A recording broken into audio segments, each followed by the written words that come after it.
Bismillahirrahmanirrahim. Assalamualaikum warahmatullahi wabarakatuh.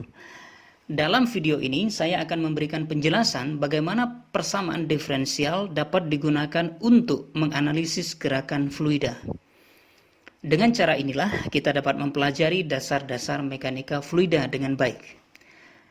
Terkait aliran fluida, minimal kita bisa membedakannya dalam dua kategori. Yang pertama, aliran di daerah di sekitar batas sistem yang pengaruh viskositasnya tidak dapat diabaikan. Dan yang kedua, aliran di daerah yang jauh dari batas sistem dengan pengaruh viskositas sangat kecil, bahkan dapat diabaikan. Untuk jenis yang kedua ini, alirannya sering disebut dengan invisibile flow atau aliran tak terlihat. Nah, pada kesempatan kali ini, kita akan memberikan perhatian khusus pada deskripsi matematis dari gerak fluida atau elemen-elemen fluida dalam sebuah medan alir. Untuk mempermudah belajar, persamaan matematis dan ilustrasi dalam video ini merujuk pada bukunya Munson, Fundamentals of Fluid Mechanics, bab 6, edisi ke-6. Nah, sekarang perhatikan gambar berikut ini. Sebuah elemen kecil fluida yang awalnya dalam keadaan tegak, dapat bergerak dengan berbagai jenis kemungkinan gerakan dalam interval waktu singkat delta t.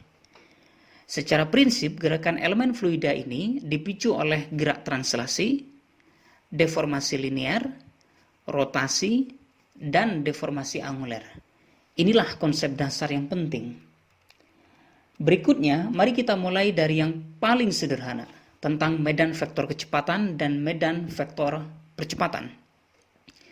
Medan kecepatan dapat dideskripsikan sebagai vektor kecepatan v pada semua titik koordinat di seluruh waktu. Dalam koordinat siku-siku, kecepatan dapat dinyatakan dengan v sama dengan UI plus VJ plus WK. Persamaan ini secara prinsip merupakan fungsi ruang XYZ dan waktu T.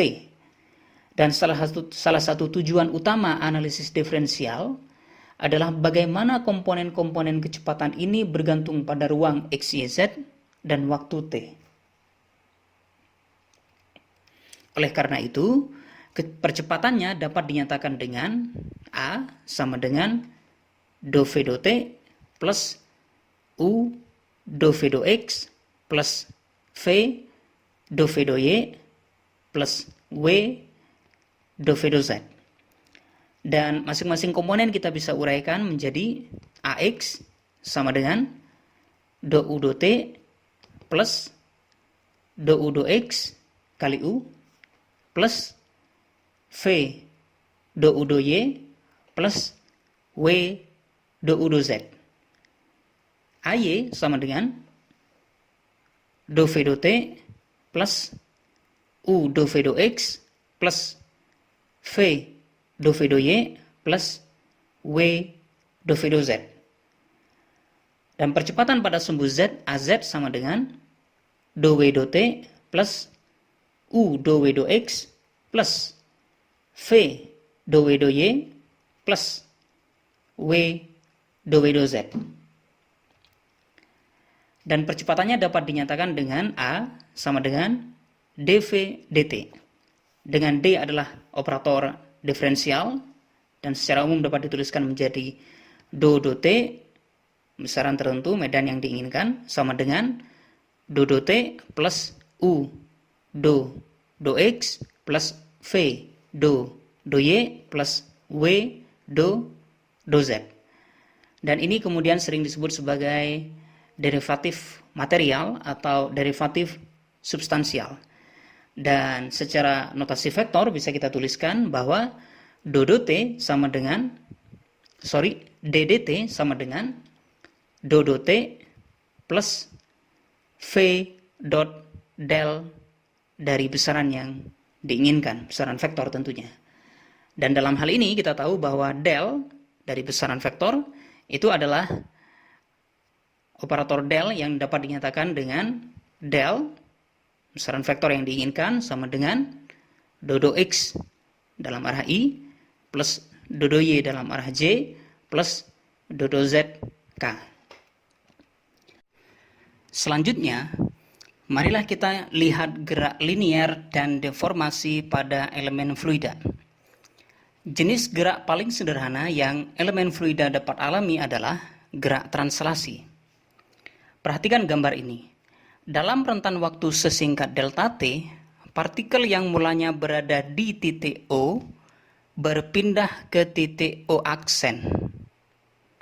Kalau pada semua titik koordinat kecepatannya sama, dengan kata lain tidak ada gradien kecepatan, maka elemen fluida hanya akan bertranslasi dari satu titik ke titik yang lain. Tetapi karena adanya gradien kecepatan, elemen fluida dapat mengalami rotasi dan terdeformasi selama ia bergerak. Contoh, kita akan lihat bagaimana pengaruh gradien kecepatan du dx pada sebuah kubus kecil dengan sisi delta x, delta y, dan delta z. Kita lihat gambar ini. Jika komponen kecepatan pada sumbu x di titik O dan B adalah U, maka titik A dan C yang berdekatan dengan O dan B akan memiliki komponen kecepatan di sumbu X sebesar U plus du dx kali delta X.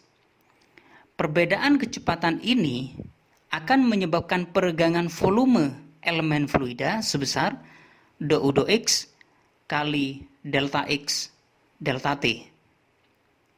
Dan selama rentan waktu sesingkat delta T, garis OA dapat meregang ke OA aksen dan BC ke BC aksen. Perubahan volume ini jelas sama dengan delta V bar, sama dengan delta X kali delta Y kali delta Z. Atau secara lengkap, secara matematis kita bisa tuliskan delta V bar sama dengan du dx delta X kali delta Y delta Z kali delta T.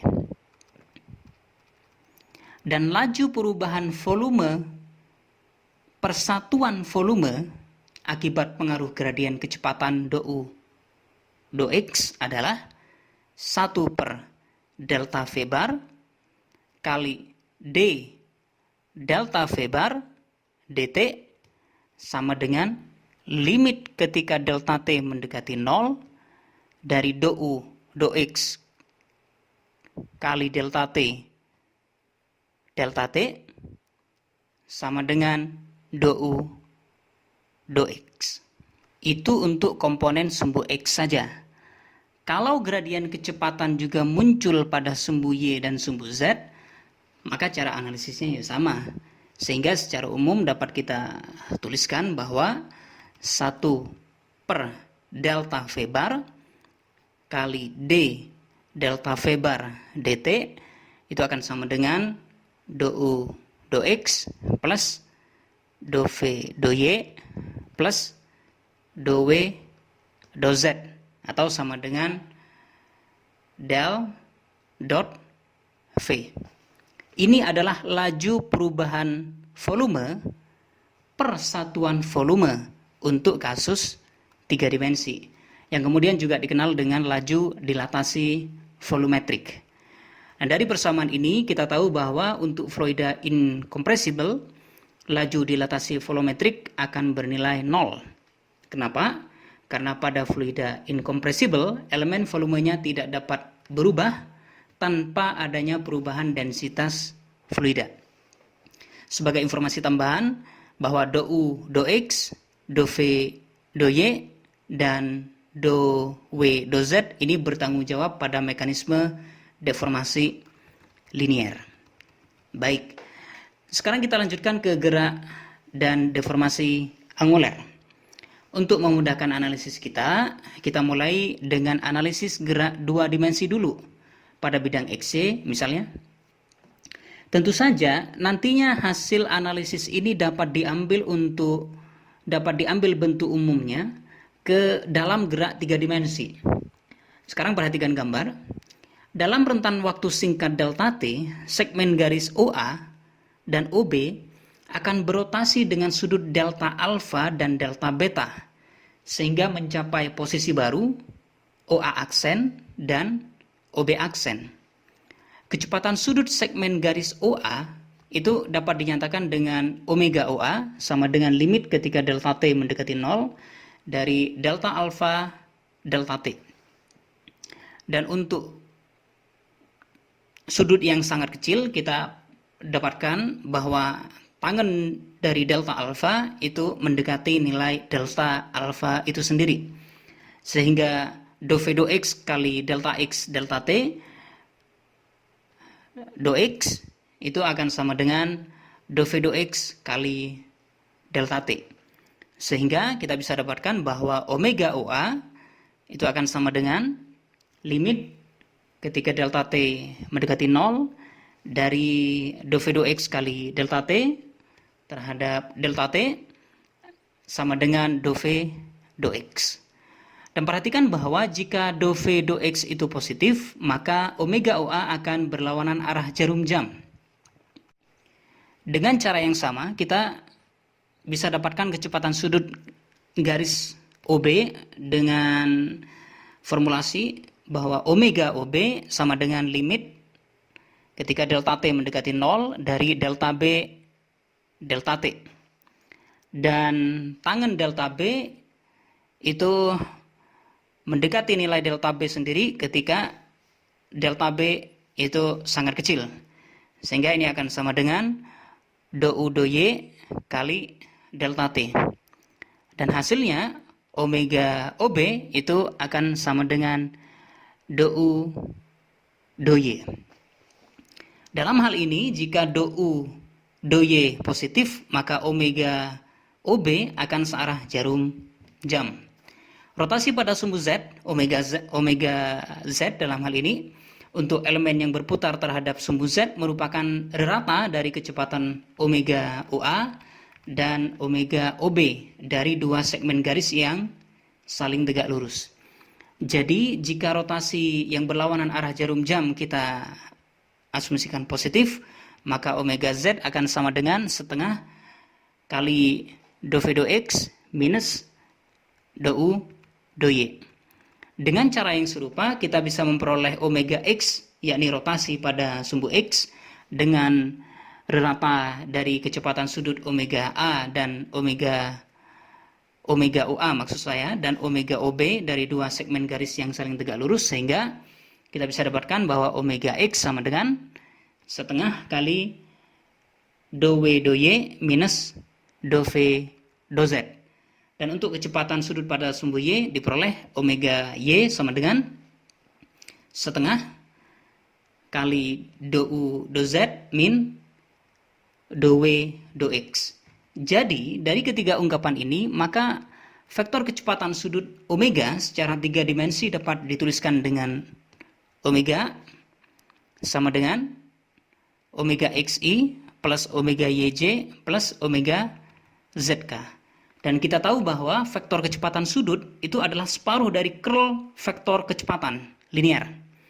Maka vektor kecepatan sudut omega itu akan sama dengan setengah curl V.